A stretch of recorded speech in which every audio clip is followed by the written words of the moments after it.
ne devrait pas être en prison. Mais c'est dans les rédactions. Pape Alé Niang n'est pas un journaliste corrompu. C'est quelqu'un qui se bat pour ses convictions. Aujourd'hui, on ne peut pas le reprocher de faire de la partisanerie. Il a donné une information. C'est son travail de donner l'information. Son travail, c'est d'aller collecter, recueillir, traiter et donner des informations. Il n'a pas volé. Il n'a pas fait quelque chose de mal dans cette société. Il a juste donné des informations. Il y avait une dame de BBC qui avait donné des informations concernant le pétrole du Sénégal. Elle est en liberté. Il y a une personne en ce moment même qui parle de 45 milliards d'armement du ministère de l'Environnement. Elle est en liberté parce que cette personne donne une information. Pape Alé donne une information, on dit ouais mais il a donné une information, mais c'est classé secret défense. Moi, son travail c'est de recueillir les informations et de les donner. Si c'est secret défense, mais gardez ça, que ça ne sorte pas des tiroirs, quoi, je veux dire. Je suis très désolé, mais ce que mon grand frère a dit tout à l'heure, la place de Pape Alé Niang ne devrait pas être en prison, mais dans les rédactions, sur le terrain, en train d'éveiller les consciences et de faire un combat loyal qui est le journalisme. Sa place n'est pas en prison. Donc nous exigeons sa libération immédiate et sans condition de Pape Alé Niang. Aussi simple que cela. Am na ñu def ay tooxi doona ci réew mi ñu ngi seen kër ay sàcc ay defarkatu trafiquant ay jaaykatu drogue ay trafiquant de faux billets ñu ngi seen i kër Pape Alé joxe xibaar ñu ne ko doo ko fi waxete bu ñu dof-dofloo si on lâche du lest jusqu'à ce que ce pays-là subisse cette dictature de la presse, on va tout droit vers un trou noir qu'on ne pourra jamais, on ne pourra. C'est la démocratie sénégalaise qui est menacée. Pape Alé Niang est la face visible de l'iceberg. Peut-être après Pape Alé Niang, qui parmi nous sera épinglé par la justice, on ne sait pas. Donc il va falloir que toute la corporation se mette derrière Pape Alé Niang pour exiger sa libération immédiate. C'est tout ce que j'avais à dire. Merci. Voilà, mi ngi noonu gars yi tey lan lañ laalaakee de billaay gars yi tey lan lañ laalaakee réaction yi ñuy continuer ba tey. Démocratique sénégalais. On ne peut pas comprendre que le Sénégal soit une vitrine, que le Sénégal soit présenté comme une vitrine de démocratie dans le monde et que par le travail du journaliste qu'on arrive à emprisonner le journaliste. Et en réalité, aujourd'hui, ce que vous ne comprenez pas, c'est que l'État du Sénégal a été toujours dans une dynamique de bâillonnement, dans une dynamique de faire taire la presse, ce que la presse doit faire. Notre rôle à nous, c'est de donner l'information. Notre rôle à nous, c'est d'être l'intermédiaire entre ceux qui dirigent et les populations. Si aujourd'hui, ceux qui dirigent avec les moyens et les puissances nous poussent à ne plus faire notre job, mieux vaut supprimer la presse dans ce pays et qu'on ait une démocratie sans presse. Et c'est là aujourd'hui le problème fondamental, c'est que aussi la presse sénégalaise doit revoir sa copie, doit revoir ses rapports. Comment être, parce que nous ne devons pas être, en réalité nous devons être des équilibres, nous devons être au milieu de tout le processus. Et ce qui se passe, c'est que quand le pouvoir se sent bien avec la presse, on applaudit. Quand le pouvoir ne se sent plus avec la presse, on le diabolise. Ce débat-là doit s'arrêter. Et que c'est ce qui dirige, c'est ce qui ont le monopole de l'information, c'est nous les journalistes. Nous devons continuer à faire ce travail, ça avec nos risques et tous les risques. Et aujourd'hui, c'est un combat que nous devons mener et nous devons gagner ce combat. Et en Wolof, c'est que mbir mi xew, c'est que mënuñoo toog ñu ne Sénégal am na ñaari alternance ba ñetti alternance ñu ne Sénégal partout en Afrique c'est la vitrine de démocratie ñu xëy ne dañuy jàpp ab journaliste teg ko ci kaso parce que dafa wax waaw mais combien de scandales combien de kii lañ fi wax te topp ñu leen ñi defal ay faux billets parce que soo faree ci ñoom duñ la wax. Voilà mi ngi noonu mbokki internautes yi gars yi tey jii nag laal lañ daalaakee de tey journalistes yi mer nañ gis ngeen ne mbir mi commencé na sow te demagul fenn mu mel ne que ni tey presse bi dañoo takkatoo rek doon benn tey jii ngir xeex libéré seen naataango bi di Pape Alé Niang mais gis ngeen gars yi nag yéen a ngi dégg ki nga xam ne moom moo yore micro central bi li nga xam ne mi ngi koy wax jamono ñi ni parce que instant bi nii malgré ñi ngi def interview mais loolu neexu leen te gën a du leen parce que instant bii nii li ñu jàpp mooy moment bii nii rek nekkul moment boo xamante ni si ni kon dañu war a nekk di interview mbokki internet yow mi laajte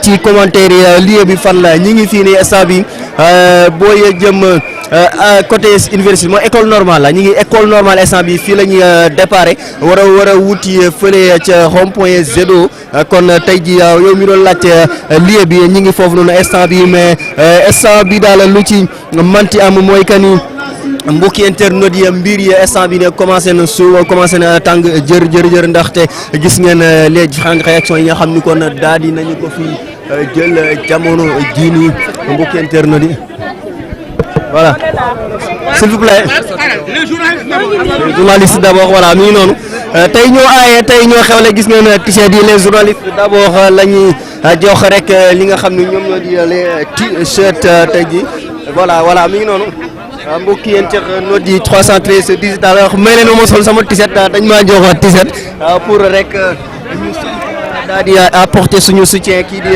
Pape Alé Niang tey jii nag vraiment c'est un jour spécial boo xamante ni si ni tey dana ñëw wan askanu Sénégal ni leen nag presse bi am na vraiment lu muy représenté fii ci Sénégal et mon ami voilà vous allez bien yaa ngi si jàmm alhamdulilah di leen saa jaajëf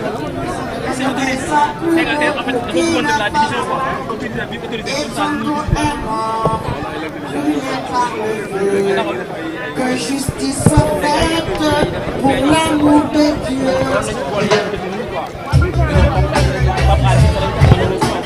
mbokk yi tey bis bi gis ngeen dafa am nu mel gis ngeen kooku taxaw moom mooy Lamine ginnaaw bu ñu jàppee Ousmane Diagne bu mafia kàcc instant bi nii moom mooy ki nga xam ni moom mooy coordonné la mafia kàcc mu doon mbir boo xamante ne si ni gis ngeen tey mbokk yi tey ñi nga xam ni rek ñoom ñooy xeex li nga xam ni moom moo di wàllum injustice tey ji ñoom ñëpp takkatoo nañ waa mafia kàcc gis ngeen moom moo di Lamine instant bi moom mooy coordonné li nga xam ni moom moo di mafia kàcc gannaaw Ousmane Diagne mi ngi ci kaso bi jamono ji ni voilà mi ngi noonu mbokki internautes yi solo nañu suñu ay t-shirt ba pare ngir kon fas yéene daal di xeexal gunge suñu mbokk boobu di Pape Alé Niang tey jii nag jàngat bi mu am fii mbokki internet yi mooy que ni vraiment journaliste wala taskatu xabaar am na loo xamante ni si ni kon mi ngi koy représenté ci askanu po Sénégal parce que boo gisee li fi xew nii c'est extraordinaire yàgg naa dem manifestation bu ne mais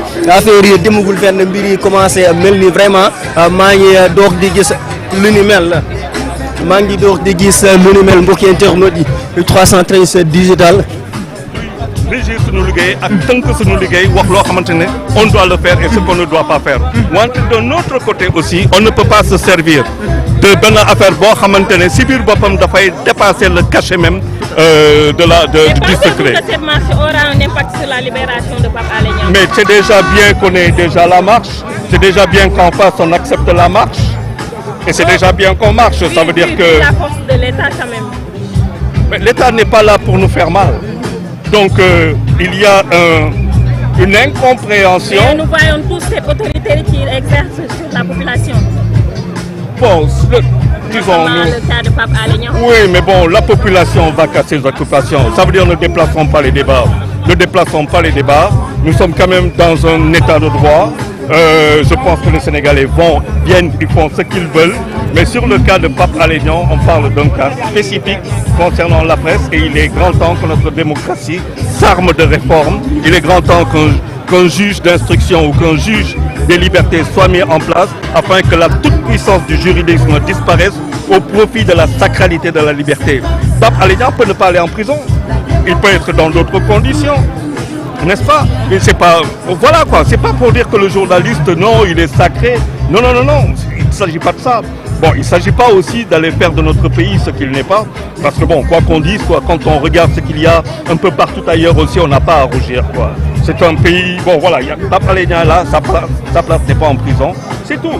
Et ça, on peut en discuter. Et de manière très civilisée, c'est ce que nous allons faire. Et c'est pour cela d'ailleurs que l'État donne gage et nous permet de marcher. Mais quoi? Ça veut dire que nous ne sommes pas... Il y en a d'autres qui... C'est un pas de plus. Voilà, il y en a d'autres qui ne marchent pas. Nous, on marche. C'est déjà quelque chose de gagné. C'est déjà une première victoire. Maintenant, concession et concession. Et on arrive à sortir Pape Alé Niang de là où il est parce que ce n'est pas sa place. Merci. mi ngi noonu Charles Faye bu TFM moo doon addu ci micro journaliste yi nga xam ni rek teew nañ fi jamono ji di couvrir la manifestation gis ngeen mbokk yi mi ngi noonu mbokki internautes yi manifestation bi jamono ji kon gis ngeen journalistes yi ils sont venus massivement ils sont venus répondre très massivement mu doon mbir boo xamante ni si ni rek mbokk yi réaction yi ñu ngi wéy di continuer ci C'est l'arrestation de journalistes sénégalais